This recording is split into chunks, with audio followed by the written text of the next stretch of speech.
Teori belajar konstruktivistik berpandang bahwa pengetahuan tidak diperoleh secara pasif, melainkan dibangun secara aktif oleh individu melalui pengalaman dan interaksi lingkungan sekitar. Dalam proses ini, peserta didik tidak sekedar mendengar informasi dari guru, melainkan menginterpretasikan dan memberi makna berdasarkan pengetahuan sebelumnya serta konteks alami mereka. Teori ini menempatkan pembelajar sebagai subjek penting yang berperan penting dalam pembentukan pemahaman baru melalui refleksi dan kolaborasi sosial. Selain itu, teori konstruktivistik menekankan bahwa pembelajaran berlangsung secara situasional dan otentik, di mana hubungan antara pengalaman lama dan informasi baru sangatlah penting. Guru berperan sebagai fasilitator yang membantu siswa menggali dan mengembangkan pengetahuan secara mandiri, bukan sebagai penghasut informasi tunggal. Hasilnya, pembelajaran menjadi bermakna dan memotivasi karena peserta didik merasa terlibat langsung dalam proses pencarian dan konstruksi ilmu pengetahuan mereka sendiri.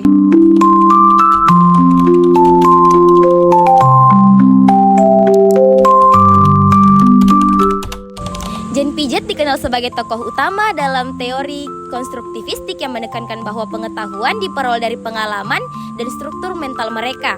Menurut Jean Piaget, anak membangun pengetahuan secara aktif dengan menggunakan struktur kognitif yang disebut skema. Skema ini terus berkembang secara dinamis melalui proses asimilasi dan akomodasi. Proses asimilasi ini yaitu mengintegrasikan informasi baru dengan skema yang sudah ada sebelumnya.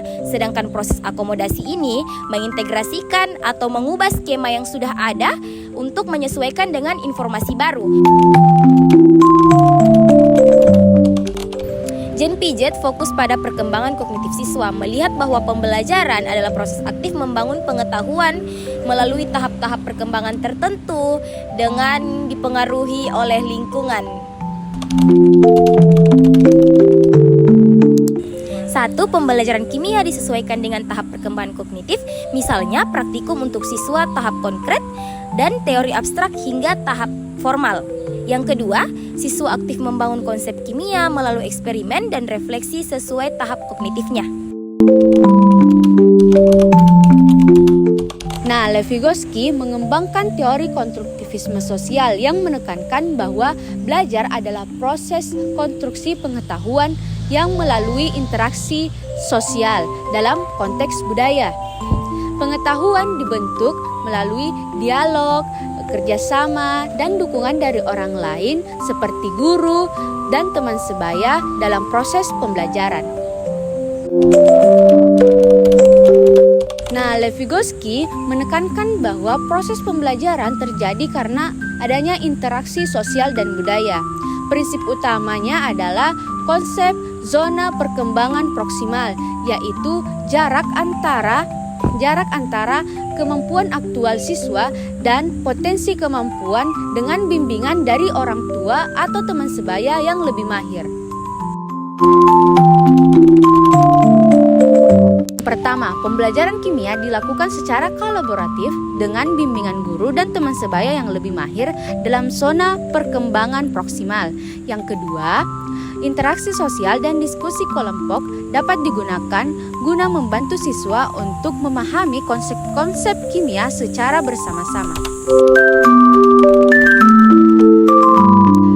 David Ausubel mengembangkan teori belajar bermakna yang sangat dekat dengan teori konstruktivistik, di mana pembelajaran adalah proses mengaitkan informasi baru dengan struktur pengetahuan yang sudah ada dalam kognitif siswa. Siswa membangun pemahaman dengan mengasosiasikan konsep atau pengetahuan baru dengan konsep yang telah mereka kuasai sebelumnya. Inti teorinya adalah apa yang mempengaruhi proses belajarnya, sehingga guru harus mengaitkan materi baru dengan pengetahuan terlebih dahulu agar terjadi belajar bermakna, bukan hafalan mekanis. David Ausubel menekankan prinsip pembelajaran bermakna, di mana pengetahuan baru hanya dapat dipahami dengan baik jika dihubungkan secara logistik dengan struktur kognitif yang sudah dimiliki oleh siswa. 1. Materi kimia disajikan dengan pemahaman konsep baru pada pengetahuan yang sudah dimiliki siswa untuk pembelajaran yang bermakna. 2. Penggunaan advanced organizer untuk mempersiapkan siswa memahami konsep kimia yang kompleks secara sistematis.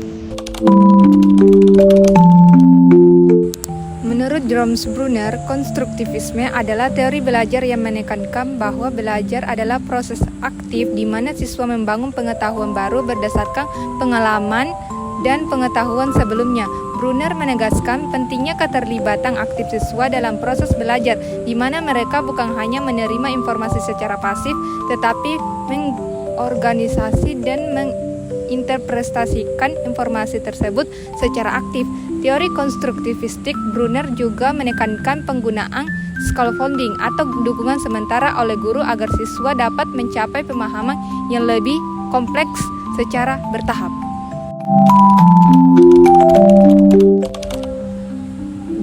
Brunner menyoroti pentingnya penemuan discovery learning dan proses belajar yang terstruktur dalam 3 tahap, yaitu representasi enaktif atau tindakan, ikonik, gambar, dan simbolik bahasa.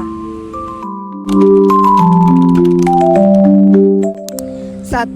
Pembelajaran kimia dengan discovery learning, di mana siswa menemukan prinsip kimia melalui eksplorasi dan pengujian. Kedua, materi disusun secara berjenjang, mulai dari representasi, tindakan, enaktif, gambar ikonik, hingga simbolis.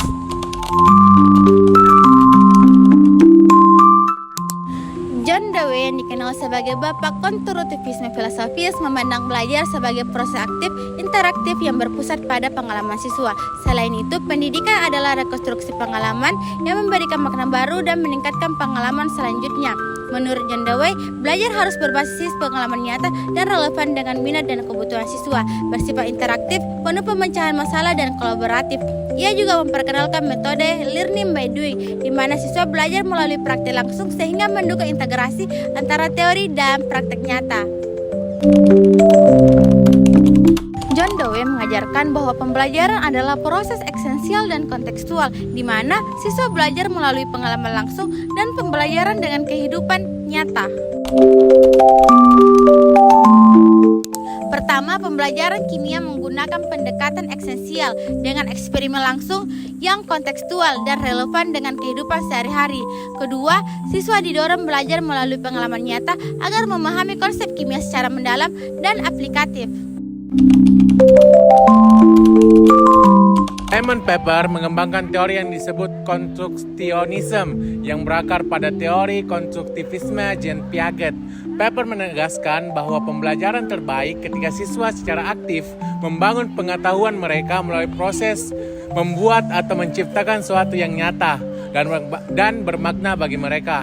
Pepper menekankan pentingnya pembelajaran berbasis proyek dan pengalaman langsung yang bisa memfasilitasi anak-anak membangun model mental mereka untuk memahami dunia sekitar. Simon Pepper memperluas konstruktivisme dengan penekanan bahwa pembelajaran berbasis proyek dan pemanfaatan teknologi untuk mendorong kreativitas dan penemuan. 1. Penggunaan teknologi dan proyek pembelajaran untuk eksplorasi konsep kimia secara kreatif dan mandiri. 2. Merangsang siswa membangun pengetahuan melalui simulasi, pemodelan, dan eksperimen berbasis komputer.